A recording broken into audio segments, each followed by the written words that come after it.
करावं, असं मोठ्यांचं वर्तन घरामध्ये असायला हवं. जसं की महिला आहेत, महिलांनी सासू सासऱ्यांचा आदर करा, पुरुषांनी आई वडिलांचा आदर करा.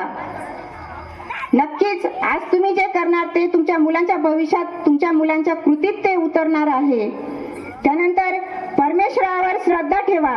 आपलं कर्म, आपलं वागणं हे नेहमीच चांगलं ठेवण्याचा प्रयत्न करावा. त्याचप्रमाणे मुलांना गोष्टी सांगाव्यात. गोष्ट म्हणजे मुलांच्या जीवनावर जीवन मूल्य रुजवणे इतके श्रेष्ठ आहे.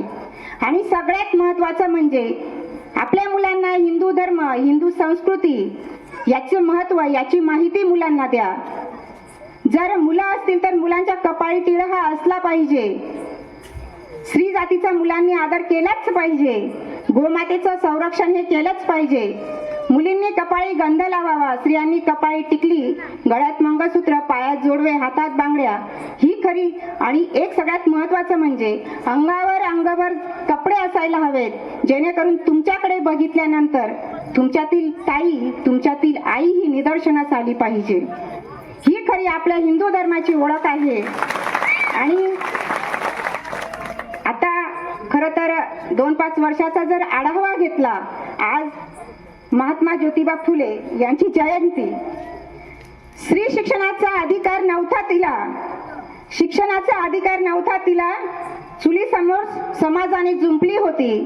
शिक्षणाचा अधिकार नव्हता तिला, चुलीसमोर समाजाने जुंपली होती. घेऊन हाती सावित्रीची ज्योत, ज्योतिबाने स्त्री घडवली होती. छान होतं, ऐकायला छान वाटतं.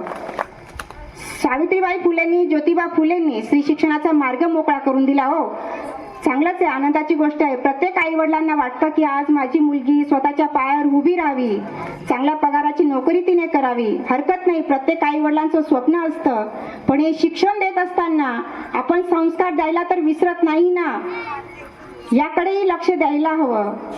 आज मुलगी स्वतःच्या पायावर उभी राहत आहे, अभिमानास्पद गोष्ट आहे. पण चांगल्या पगारावरती नोकरी करते, चांगले पॅकेजेस मुलींना आहेत. आणि हीच मुलगी आज कुठेतरी आपल्या जोडीदाराला कुठेतरी कमी समजते, सासू सासऱ्यांना वृद्धाश्रमात ठेवण्याचा प्रयत्न करते किंवा त्यांच्यापासून वेगळं राहण्याचा प्रयत्न करते.